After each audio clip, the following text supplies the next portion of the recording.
Hi Carolinians! I'm Ben Kahayagan. I will be your workshop trainer for cooking.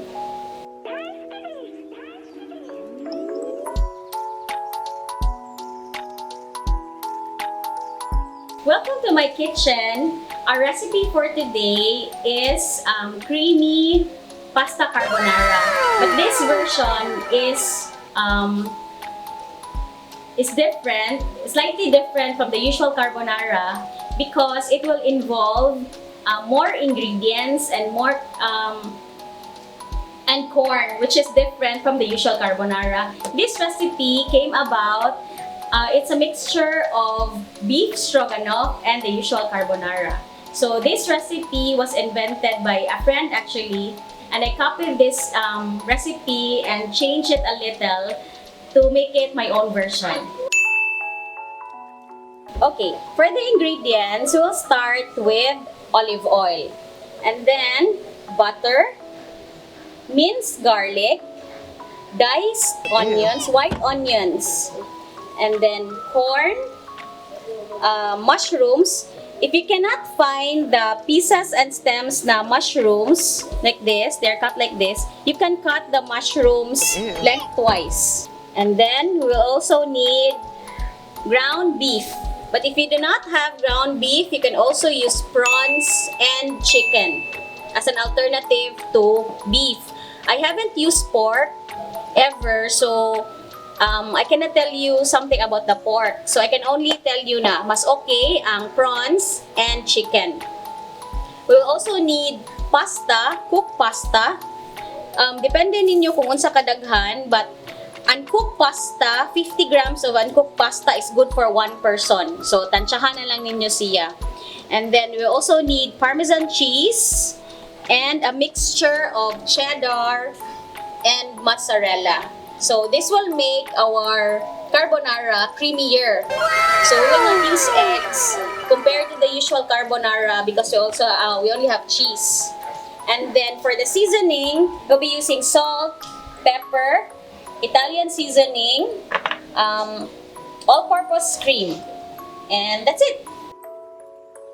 Carolinians, as a challenge, aside from cooking, I will give you a challenge to respond to Carolinians Youth Congress theme for this year, which is Carolinian Witnesses Gifted to Give. So you think of a poor person, either sa inyong community, sa inyong village, or you can think of your yayas also, inyong security guards, gardeners, for those who have, or a neighbor nga gusto nimong tagaan sa imuhang niluto. So that would be your challenge at the end of this Congress. So ready na? Let's start! Okay, so our first, ang first na tong buhaton is we cook the pasta. So this time, I'm using the spiral nga pasta, but you can use any pasta that you like. So walay, i-cook lang siya as per package instructions kay every pasta, different cooking time siya. At the same time, lain-lain pod ang iyahang texture. So tilawi lang ninyo. The best way to know if it's cooked, tilawi lang ninyo. Okay, let's go to my kitchen. So here, I'm boiling water with salt and oil. So you can use any oil. Dili siya dili necessary nga olive oil, di pareha sa pasta. So I'm going to cook my pasta for 6 minutes kay mo ang naa sa package nga instruction. So, muna itong unahon.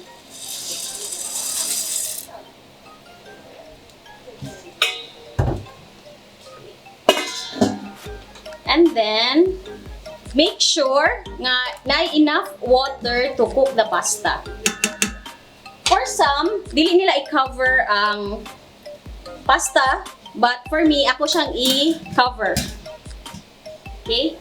So while waiting for this one to cook, let's start with our sauce. Okay. In a low heat, medium to low heat siya, ang una nimong ibutang is ang olive oil. Okay.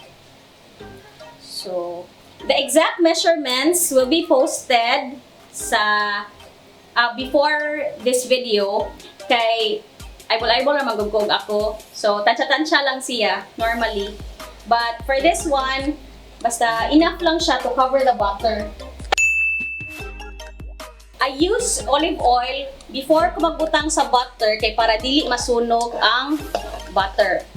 Just wait for the butter to melt.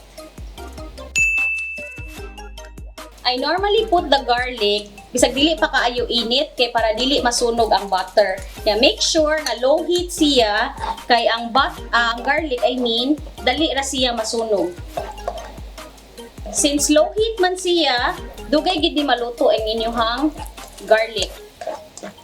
So be patient lang, huwat-huwata lang ninyo maluto ra na siya. Ang inyong tan-awon kung luto na ang garlic is kung medyo brownish na siya. Ako, I prefer garlic nga dili raw. Mas lami kaunon ang garlic nga medyo tostado. So, this is how I want my garlic to look like. So, medyo na ay brown nga parts. No? This time, you add your onions. So, ang inyong fire is still on medium nga kanang setting. Kay slow cook gid ni siya, dili siya pakalit kay og pakalitan nimo ni siya dili ang ingredients kay di siya matarong og gawas sa flavor. That's for me lang ha. Okay. And then you can add your beef. Since ang beef kay takes a little while to cook, ang imong buhaton is imo siyang i-make sure nga luto gyud siya. Kay otherwise, kung pasubraan sa di mo luto ang beef, mugahi siya. Kung undercook siya, okay raman ang beef nga ma-undercook. Kay pwede man ni siya rare, makaon naman nga rare. Pero for this recipe, mas dindot kung luto kayo ang beef. Okay. So while waiting for your beef to cook, magpagawas man ni siya og mga juices. So i-wait lang siya. While waiting for this to cook, i-cover nimo siya and then i-check nimo ang imong pasta. It's okay na. Once cook na imong pasta, you drain. Ayaw ilabay ang water. Because we'll use this para dili mauga imong pasta. Kay dugay pa man ni maluto ang imong sauce. So para dili siya mauga, ayaw sa i-drain ang iyahang. Tatangon mo siya from the water pero ayaw iyabo ang imong gi-boil ang water nga imong gigamit pag boil. So this is pasta water.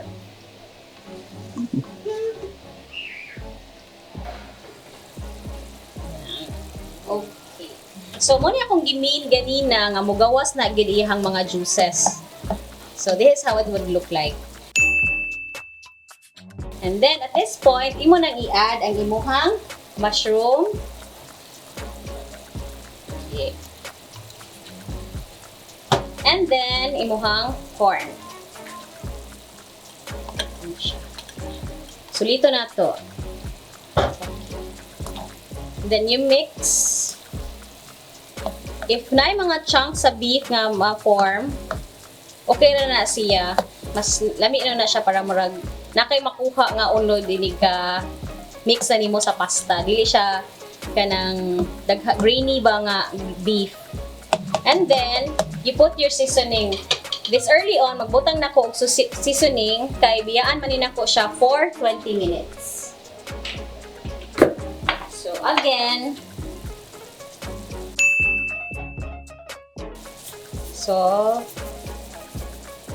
pepper, Italian seasoning, kung pahumot ng Italian seasoning. You may also add chili flakes kung ganahan mo o medyo spicy siya. But since namay daghang kids ko diri sa amua, di na ko siya butangan og chili flakes kay ang mga bata dili man sila mukaon og spicy. So wala ni chili flakes, but kamo kung ganahan mo spicy, you can add chili flakes or paprika. Pwede sad. Ayaw lang kayo ninyo daghana ang paprika kay medyo pula mangod siya. Nya akong goal for this carbonara is yellowish ang iyahang sauce. So you cover this and let it cook for 20 minutes. 20 minutes later.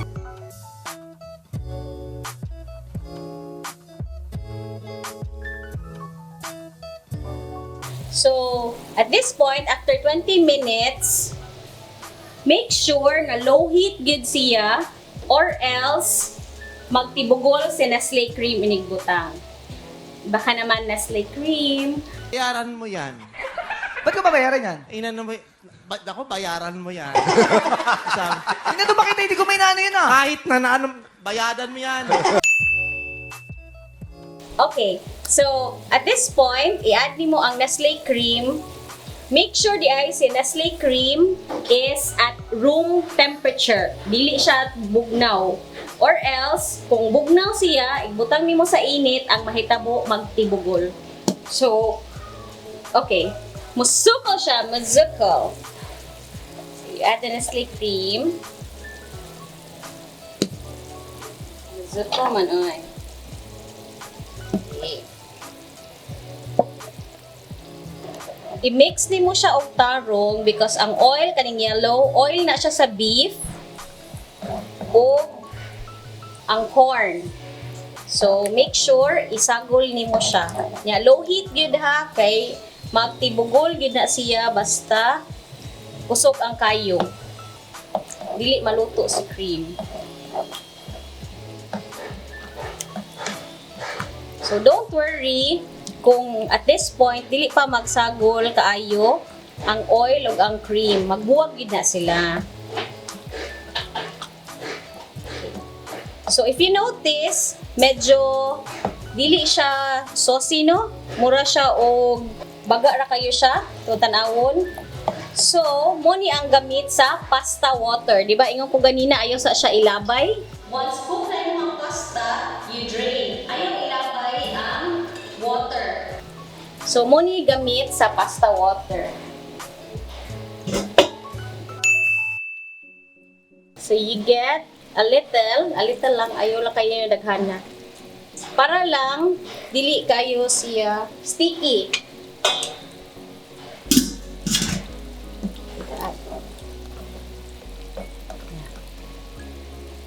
So, kung na-add na ninyo ang pasta water, pwede na ninyong kusgan ang inyong kayo.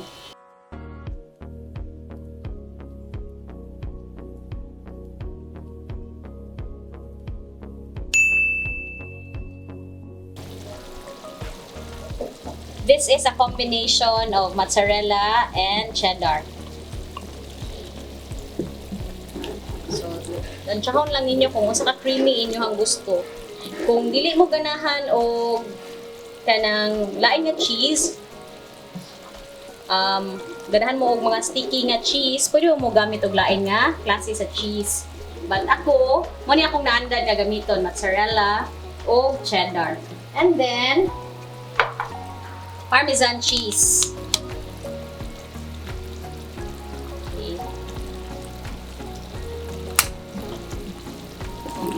Ako mas ganahan ko og cheesy kayo nga sauce. So muna daghan jud ko magbutang og cheese. But if dili kayo usahay ang cheese magod labi na kaning parmesan acquired taste magod siya. Nay ubang tao di sila ganahan og cheese kayo. So, bawas-bawasi lang. So, di ba, as I mentioned kanina, you think of someone nga inyong tagaan. So, if you think nga dili kayo sila hilig og cheese or dili kayo sila mukaon o pagkaon nga daghang cheese, kuan lang nimo siya or pwede sad nimo siya nga kuaon gyud siya. Optional ra ni ang cheese. But akong preference is nagid siya cheese kay mas lami gyud siya og daghang cheese. Okay? So at this point, tilawan na nimo siya kung okay na siya sa imuhang panlasa. So some of you like salty or creamy or ganahan mo og medyo mas hang pa. So tilawan na ninyo siya before niyo siya i-serve. Nya karon kay naamay trainer diri nga ni-visit nako, so siya kung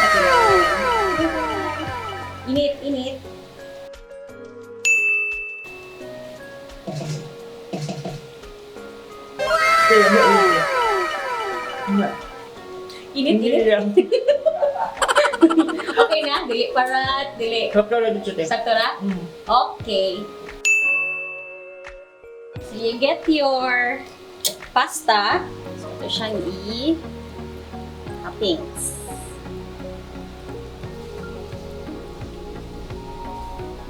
Oops. Okay. So since cheese lover man me, wa pa mi na kontento, butangan pa na mo siya og parmesan.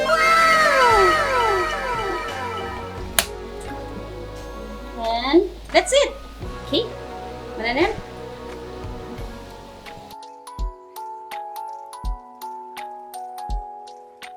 For garnishing, you can add basil or parsley para lang guwapa.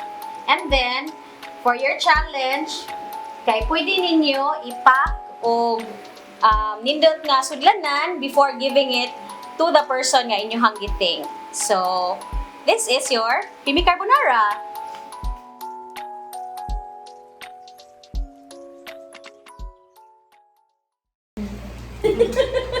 Maraming salamat po. Kamusta ang carbonara? Thank you. Asan yung reaction? I-insert ni sa kuan. Mag-live na ba si Kay last. viewer? Pwede mag-live na si Kay viewer.